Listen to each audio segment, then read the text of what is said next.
इस बिल्कुल मैंने अपने फेस के अकॉर्डिंगली फिर भी मेरी बेस जो है ना वो ब्लैक हो गई, डार्क हो गई, खराब हो गई। अस्सलाम वालेकुम जी, आई होप आप सब बिल्कुल ठीक ठाक होंगे, खैरियत से होंगे। प्रोफेशनल मेकअप कोर्स के क्लास 5 में आप सबका बहुत बहुत वेलकम। हमने लास्ट वीडियो में देखा कि फाउंडेशन की सिलेक्शन कैसे की जाए, अंडरटोन्स को कैसे जाना जाए।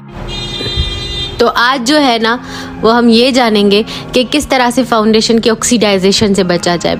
जो फाउंडेशन ब्लैक हो जाता है ना, जैसे हम लगाते हैं भले से वो मैच करे स्किन पे फिर भी ब्लैक हो जाता है, तो उसको पूरा सीखेंगे। मिक्सिंग मैचिंग फाउंडेशंस की किस तरह से, कस्टमाइजेशन किस तरह से की जाए जो प्रोफेशनली की जाती है, तो वो सब सीखें। मेरे चैनल पे न्यू है तो प्लीज़ सब्सक्राइब कर दीजिएगा, ठीक है। एक बात जो मेंशन करना बहुत ज़रूरी है, ये जो ब्लैक और डार्क ब्राउन और ब्राउन स्किन टाइप्स होती हैं, स्किन टोन्स होती हैं, इनका भी जो है अंडरटोन कूल हो सकता है, यानी कि पिंकिश हो सकता है। ज़रूरी नहीं है कि आप इस तरह के लाइट शेड के हों या फेयर के हों फेस आपका, तभी आप कूल अंडरटोन में आएंगे। आप अगर आपका कलर डार्क ब्राउन है, ब्लैक है, तब भी आप कूल अंडरटोन में आ सकते हैं। और अगर आप बहुत फेयर हैं तभी भी आप जो है वार्म अंडरटोन में आ सकते हैं। एक बात आपने याद रख लेनी है कि undertone has nothing to do with your skin tone, ठीक है। अंडरटोन अलग है, स्किन टोन अलग होता है, सही है। तो अंडरटोन भले से आप जितने भी फेयर हैं, आपका येलो भी हो सकता है, वार्म। चलिए जनाब, अपनी कॉपियाँ शॉपियाँ नोटबुक्स वगैरह निकालिए और जल्दी से नोट करना शुरू कर दीजिए। तो सबसे पहले लिखना है राइट शेड ऑफ फाउंडेशन और बेस की ऑक्सीडाइजेशन क्या होती है।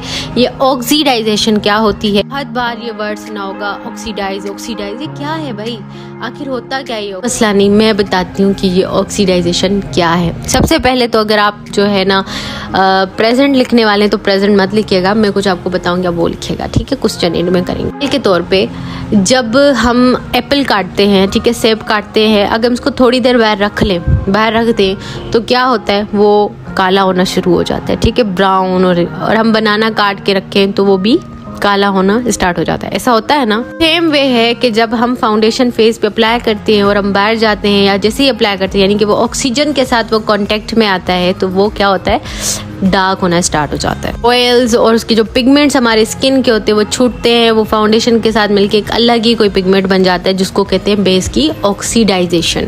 अब इस बेस की ऑक्सीडाइजेशन के क्या वजूहात हो सकते हैं और क्या मसाइल हो सकते हैं, वो भी हम डिस्कस करेंगे। और इसको किस तरह से प्रिवेंट किया जाए कि बेस की ऑक्सीडाइजेशन से बचा जाए। क्योंकि देखिए, अगर आपका कलर भले से कोई भी आपका कलर है, अगर आप अपने फेस पे एक मैचिंग फाउंडेशन शेड लगाते हैं और फिर वो ही डार्क हो जाए, तो वो एक अजीब सा पिगमेंट बन जाता है आपके फेस पे। क्या हो सकती हैं कि आपने CTM स्किप कर दिया। CTM क्या है, इसके लिए आपको फर्स्ट वीडियो देखनी पड़ेगी, फर्स्ट क्लास। फिर जो है आप स्किप करते हैं न्यूट्रलाइजेशन, यानी कि कंसीलिंग या फिर कलर करेक्शन नहीं करते हैं बेस लगाने से पहले। उसके बाद क्या, स्किपिंग सेटिंग, यानी किसी पाउडर के साथ सेट नहीं करते बेस को, बस यूं ही छोड़ देते हैं एंड देन वो जो है वो ग्रे हो जाती है, ब्लैक हो जाती है। ग्रे होना अलग है, ऑक्सीडाइज होना अलग है, ठीक है। तो ग्रे जब होती है ना बेस, तो आप अपनी स्किन से फेयर टोन लगाते हो तो वो ग्रे हो जाती है, लेकिन जब आप स्किन के साथ बिल्कुल मैचिंग लगाते हो तो वो हो जाती है ऑक्सीडाइज। आखिर ये ऑक्सीडाइज क्यों होती है? अब बहुत सारे लोग बोलते हैं कि ये बेस ऑक्सीडाइज नहीं होती। नहीं, हर बेस ही ऑक्सीडाइज होती है, थोड़ी या बहुत ज़रूर होती है। तो आपने ये कभी नहीं सोचा कि कौन सी बेस लें जो ऑक्सीडाइज नहीं होगी। ऑक्सीडाइज हर बेस होती है जब वो ऑक्सीजन के कांटेक्ट में आती है, आपका पिगमेंट फेस छोड़ता है, ऑयल छोड़ता है, तो वो ऑटोमेटिकली जो है ऑक्सीडाइज होकर डार्क हो जाती है। लेकिन इस चीज़ से कैसे बचा जाए, वो आज पढ़ते हैं। सारी गर्ल्स कहते हैं कि सर्टिफिकेट कैसे मिलेगा। सर्टिफिकेट बस एंड पे मिलेगा कोर्स के, जब इसकी लास्ट वीडियो आएगी।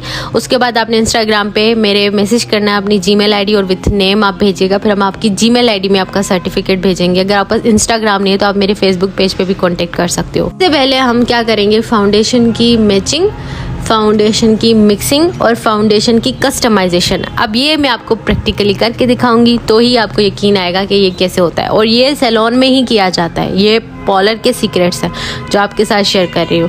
ऐसा नहीं है कि आपको 10,000 फाउंडेशंस बाय करनी है, लेकिन क्या ट्रिक्स यूज़ करनी है वो है। अब देखिए, मेरा जो फाउंडेशन है फिट मी, मेबेलिन फिट मी 128, ठीक है। मैंने इसको जब मैं बेस की स्वेचिंग कर रही थी तो मैंने आपको यूज़ करके दिखाया था, मेरे हाथ से डिट्टो परफेक्ट मैच है। लेकिन जब मैं फेस पे से लगाती हूँ ना, तो इतना मैचिंग शेड है कि गायब हो जाता है मेरे फेस पे और ये ऑक्सीडाइज होना शुरू कर देता है, यानी कि डार्क होना शुरू हो जाता है, सही है। बिल्कुल सेम डिट्टो भी मैचिंग नहीं होनी चाहिए कि आप आपका बेस ऑक्सीडाइज हो जाए। सही, वो कैसे आपने करना है सही, तो वो मैं आपको बता रही हूँ।